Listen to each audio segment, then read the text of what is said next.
We are doing our job, and no one has the right to tell us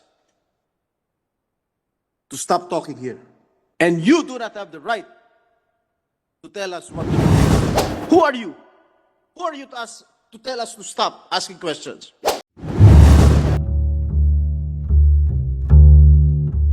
The attention of our colleagues here in this August chamber that a certain head of an agency of the Department of Tourism has incessantly texted several of our colleagues, including the Senate President, including the Deputy Minority Leader, and I guess it's Senator Pia Cayetano, telling us or lecturing us to stop asking questions because according to those to that department head, she has been here waiting. She has been here since 1 o'clock, waiting for their agency to be waiting for the budget of their agency to be deliberated upon. And may I call the attention of Ms. Cynthia Carion that we've been here working at 9 o'clock in the morning, waiting for all departments' budget, the budget of departments to be deliberated upon. We are doing our job, and no one has the right to tell us to stop talking here. It is our duty and our job to perform our work here in the Senate. And you do not have the right to tell us what to do here. Imagine telling the Senate President, we've been here at 1 o'clock waiting for DOTC's budget to be heard. We've been working since last week, deliberating on all the budgets of the departments here. And telling the Deputy Minority Leader to stop asking questions. Kami nga, kahit matagal magtanong si Senator Risa, we never dared to ask her to stop asking questions. Who are you? Who are you to tell us to stop asking questions?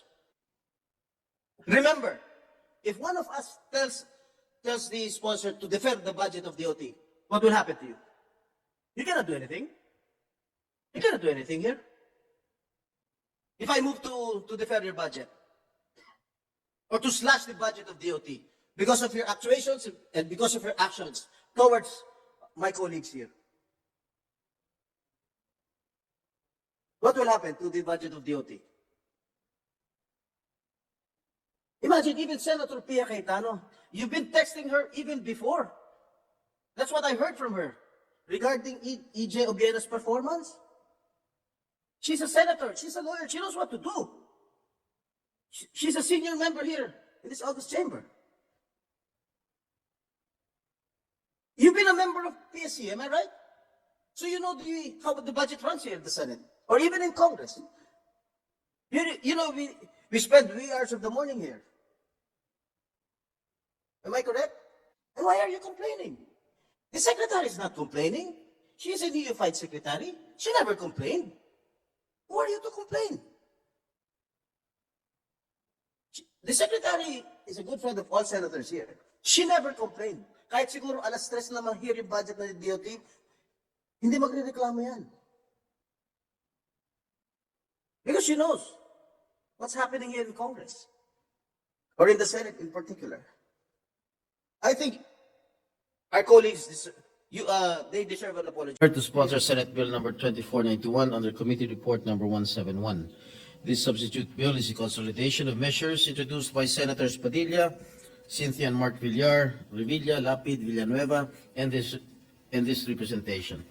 The Committee on Labor, Employment, and Human Resource Development, chaired by this representation, conducted a public hearing and considered several position papers to gather the inputs from various government agencies concerned, as well as from business groups, the private sector, and non-government organizations.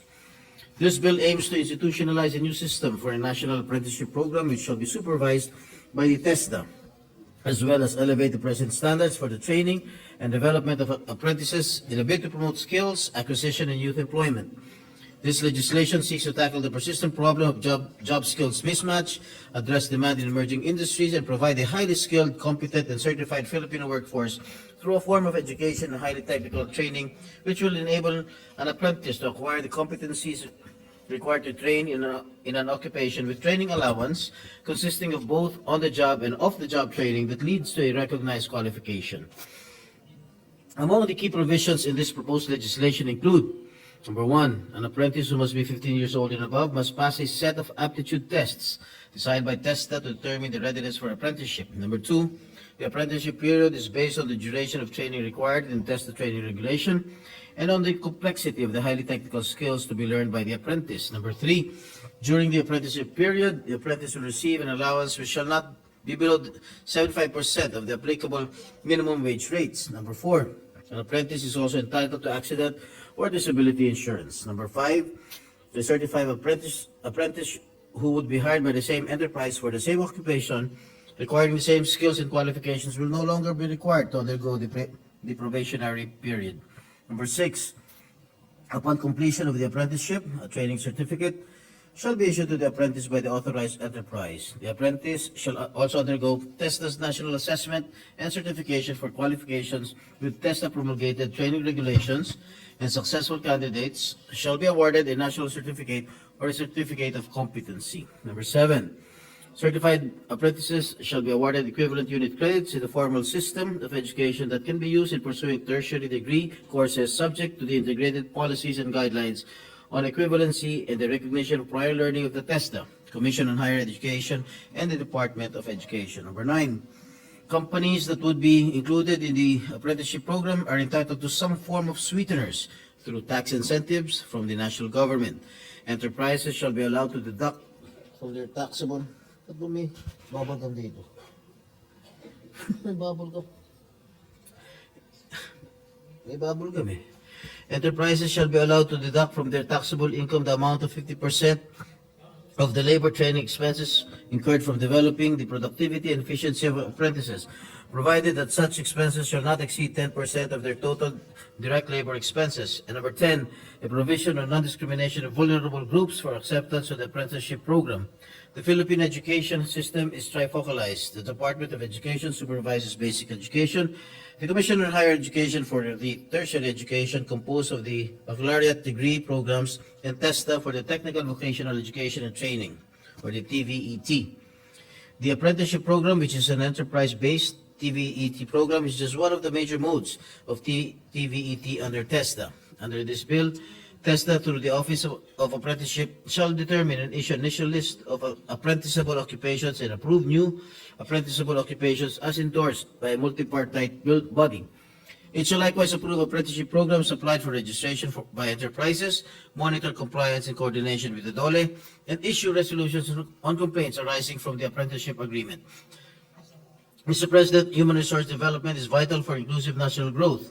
Ngayon, patuloy na mabalik sa normal ang ating ekonomiya patungo sa pre-pandemic levels. Nararapat lamang natumbasan natin ito ng mga polisiyang magpapalakas sa Filipino workforce, lalo na sa tinatawag na highly technical occupations.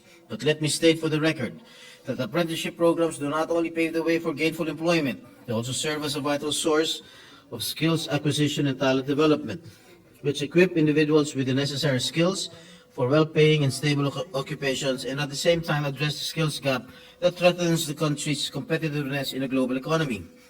There are benefits both on the part of apprentices and participating firms: increased productivity in the workplace, additional manpower, and gives regular workers time to do other important work, which would result in more efficient job flows. Mahalaga rin magkaroon ng pangkalahatang programa sa apprenticeship para matugunan ang unemployment at underemployment sa ating bansa. Noong nakaraan September, nag-rehistro ng 4.5% unemployment rate o katumbas na 2.26 million Pilipino ang walang trabaho. Nakapagtala rin ng 10.7% underemployment o katumbas ng 5.11 million Pilipino nangangailangan ng more quality jobs o mas mahabang working hours. In the 2023 Global Talent Competitive Index, the Philippines slipped 4 spots to 84 out of 134 survey of most talented competitive economies. The GTCI measures how countries grow, attract, and retain talent through 6 pillars: enable, attract, grow, retain, vocational and technical skills, and global knowledge skills. The Philippines ranked the highest in the pillar of grow at 49th place, while it had the lowest rank of 102nd in the pillar of attract.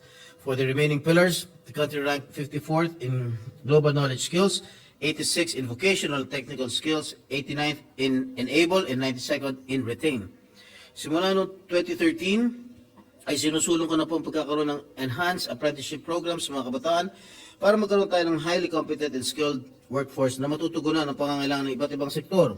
Kailangan natin pagtuunan ng pansin ng tech-voc, educational training at pagtibayan ng ugnayan ng pamahalaan at pribadong sektor para mabigyan ng dignidad na trabaho ang mga kabataan.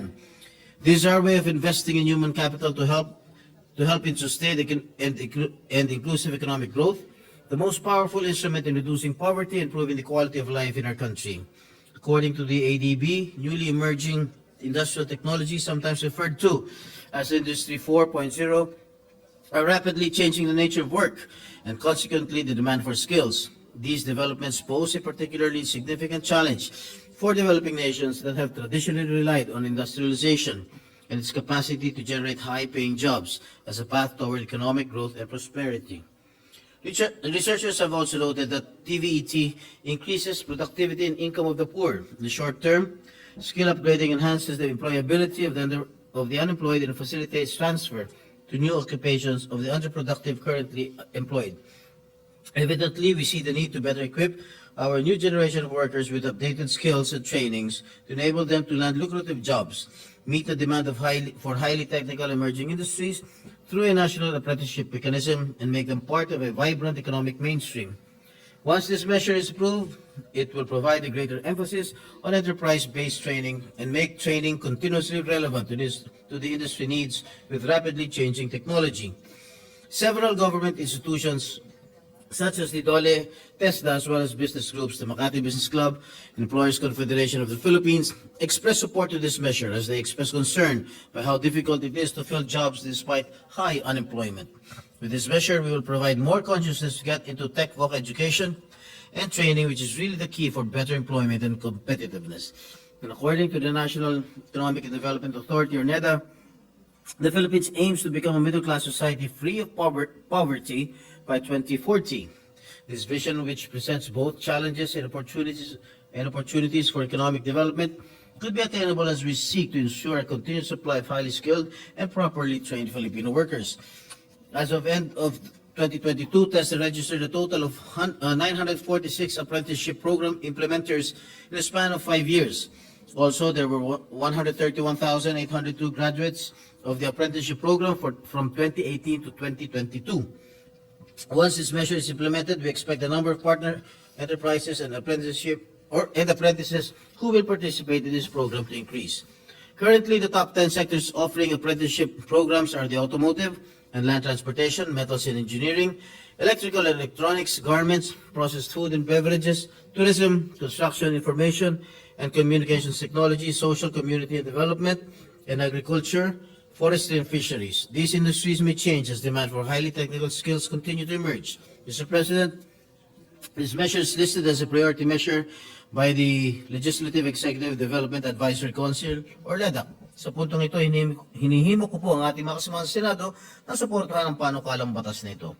I implore my esteemed colleagues here in this August chamber to join hands in supporting and expanding our national apprenticeship programs as we seek to continuously invest in the youth, the well-being of our citizens, and the future of our